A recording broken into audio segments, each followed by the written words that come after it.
जैसा कि मैंने आप लोगों से प्रॉमिस किया था कि मैं इंजीनियरिंग का बीई का फर्स्ट ईयर का सिलेबस स्टार्ट करने वाला हूं और आज मैं वही टॉपिक स्टार्ट कर रहा हूं। आज जो मैं टॉपिक आप लोगों के लिए लेके आया हूं उसका नाम है सर्किट एलिमेंट। इस सर्किट एलिमेंट में हम लोग ये जानने की कोशिश करेंगे कि जब हम लोग किसी नेटवर्क को तैयार करते हैं तो उसमें करंट, वोल्टेज और जो बाकी के टर्म्स है जैसे रजिस्टर हो गया, कैपेसिटर हो गया, इंडक्टर हो गया, वो किस तरीके से परफॉर्मेंस दिखाएगा अपना, उसको हम लोग यहाँ पर मेंशन करेंगे। तो जरा देखिए यहाँ पे हमारा आज का टॉपिक जो है वो है सर्किट एलिमेंट। सर्किट एलिमेंट के दो टाइप होते हैं, पहला होता है एक्टिव एलिमेंट और दूसरा होता है पैसिव एलिमेंट।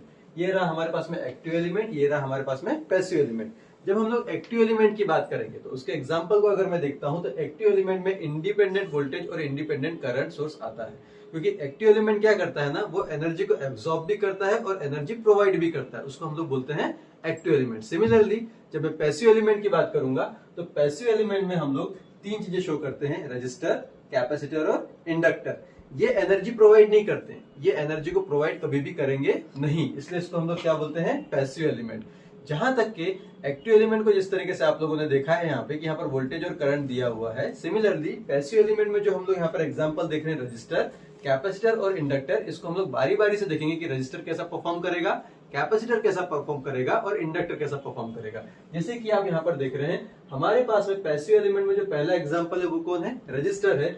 रजिस्टर का जब हम लोग फंक्शन देखते हैं तो उसका फंक्शन क्या होता है, it opposes the flow of current. ये करंट के फ्लो को अपोज करता है, जिसको हम लोग उसके फंक्शन के रूप में देखते हैं। वहीं अगर मुझे बोला जाए कि रजिस्टर का सिंबल दिखाओ तो ये हो गया रजिस्टर का सिंबल। जहां पर आप देख रहे हो यहाँ पे जिगजैग करके लाइन दिख रही है, ऊपर में दिख रहा है आर, ये हो गया रजिस्टर का सिंबल। वही चीज अगर जिगजैग वाली लाइन में अगर हम लोग एरो को शो करते हैं तो वही रजिस्टर कौन सा रजिस्टर कहलाता है, वेरिएबल रजिस्टर। मतलब इसको हम लोग वेरी कर सकते हैं, कम और ज्यादा, इसलिए इसको बोला जाता है वेरिएबल रजिस्टर। अब बारी आ गई यूनिट की, तो रजिस्टर का जो यूनिट होता है उसको बोला जाता है ओम। क्या बोलते हैं उसको, हम लोग ओम बोलते हैं। लिखते समय लिखा जाता है OHMS, ओम, और सिंबल इस तरीके से दिखाया जाता है। सिमिलरली जब फॉर्मूले की बात आती है रजिस्टर की, तो फॉर्मूला होता है उसका रजिस्टर R इक्वल्स टू रो, इसको रो पढ़ा जाता है, rho into L bye A। रो जो है, रो कहलाता है रजिस्टिविटी ऑफ मटेरियल, L कहलाता है लेंथ ऑफ द कंडक्टर और A कहलाता है क्रॉस सेक्शनल एरिया। तो ये बात हो गई हमारे रजिस्टर की। सिमिलरली हम लोग कहां पर आएंगे अभी, कैपेसिटर में। अब कैपेसिटर को जब हम लोग देखेंगे तो इसकी पहले हम लोग देखेंगे डेफिनेशन। डेफिनेशन क्या बोलता है कैपेसिटर का, it is defined as the amount of charge required to develop a 1 volt potential difference between its plates. जैसे कि आप लोग देख रहे हो यहाँ पे कैपेसिटर में जो सिंबल है, सिंबल में देख रहे हो आपको यहाँ पे दो प्लेट्स दिखाई दे रही है, दिख रही है आपको दो प्लेट्स। सिंबल जब हम लोग शो करते हैं इसका तो यहाँ पे दो पैरेलल प्लेट्स लगाई जाती है जिसके ऊपर में हम लोग लिखते हैं C।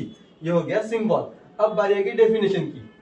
डेफिनेशन क्या बोलता है कि यहाँ पे जो अमाउंट ऑफ चार्ज है, चार्ज को हम लोग रिप्रेजेंट कर रहे हैं Q से, तो अमाउंट ऑफ चार्ज जो है ये 1 वोल्ट पोटेंशियल डिफरेंस को तैयार करता है। और कहां तैयार करता है, ये कैपेसिटर प्लेट के बीच में। तो जैसे कि आप यहाँ पे फॉर्मूला देख रहे हो तो फॉर्मूला क्या बन रहा है इसका, C equals to Q upon V। समझ में आया, तो ये हो गया इसका फॉर्मूला। अब बारी आ गई इसकी यूनिट की, तो यूनिट को रिप्रेजेंट किया जाता है फैरेड से, यानी कैपेसिटर का यूनिट होगा फैरेड। अब आगे इसकी बात फंक्शन की, तो कभी भी जब इसका फंक्शन पूछा जाए कि कैपेसिटर का फंक्शन क्या होता है, तो कैपेसिटर का फंक्शन होता है it stores the electrical energy and charge. तो सिंपल सा इसका फंक्शन है कि ये एनर्जी को स्टोर करेगा और चार्ज को भी स्टोर करेगा, तो ये कहलाता है कैपेसिटर। अब कैपेसिटर में एक नया फंक्शन और देखने लायक है जिसको हम लोग बोलते हैं कैपेसिटिव रिएक्टेंस, जो हम लोग न्यूमेरिकल में पढ़ेंगे कि कैपेसिटिव रिएक्टेंस एक्चुअली होता क्या है। कैपेसिटिव रिएक्टेंस होता है a capacitor opposes to flow of current in AC circuit, इसको हम लोग बोलते हैं कैपेसिटर रिएक्टेंस। जब इसके सिंबल की बात करते हैं तो सिंबल को रिप्रेजेंट किया जाता है XC से, X और उसके सफिक्स में होता है XC, ये हो गया उसका सिंबल। और जब फॉर्मूला लिखा जाता है तो XC का फॉर्मूला बनता है उसका 1 अपॉन ट्वाइस पाई FC। समझ में आया, यहाँ पर जो F है वो रिप्रेजेंट करता है फ्रीक्वेंसी को, ठीक है ना। तो ये हो गया हमारा कैपेसिटर रिएक्टेंस। अब बारी आती है इंडक्टर की, तो अब हम लोग इंडक्टर को कंटिन्यू करते हैं कि इंडक्टर क्या चीज है। अब हम लोग इंडक्टर्स के बारे में देखेंगे। इंडक्टर्स में सबसे पहले देखी जाएगी उसकी डेफिनेशन। डेफिनेशन क्या कहती है, an inductor is a coil or electromagnetic device that oppose any change in current. यानी जो भी चेंज इन करंट तैयार होगा, जब भी हमारे पास में कॉइल की बात होती है तो वहां पे हमेशा करंट चेंज होता है। तो जो करंट चेंज हो रहा है उसको वो हमेशा अपोज करेगा। कौन अपोज करेगा? कॉइल। तो उसको हम लोग क्या बोलेंगे? इंडक्टर बोलेंगे।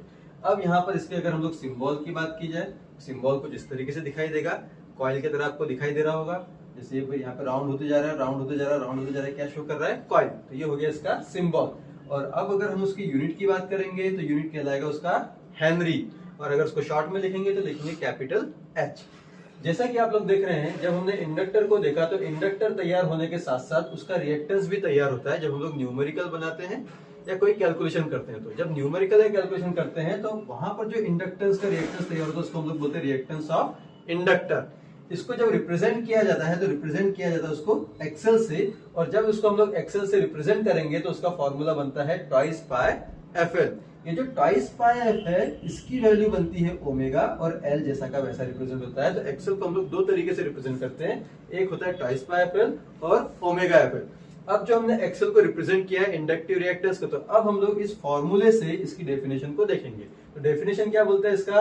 अ pure coil opposes to flow of complex current is called inductive reactance. तो ये हो गया हमारी इसकी डेफिनेशन। और उसके बाद में अगर कोई हमको पूछता है कि भाई इसका यूनिट क्या है, तो उसका यूनिट क्या रहेगा?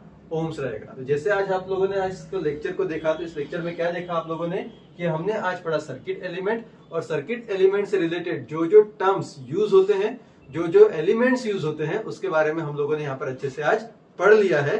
आप लोग इस टॉपिक को एक बार अच्छे से रिवाइज करिए और आने वाले लेक्चर का इंतजार करिए, क्योंकि आने वाले टॉपिक में आपको वोल्टेज के बारे में, करंट के बारे में, ओम्स लॉ के बारे में पढ़ाऊंगा, जिसका यूज हम लोग सर्किट में करेंगे और न्यूमेरिकल में करेंगे।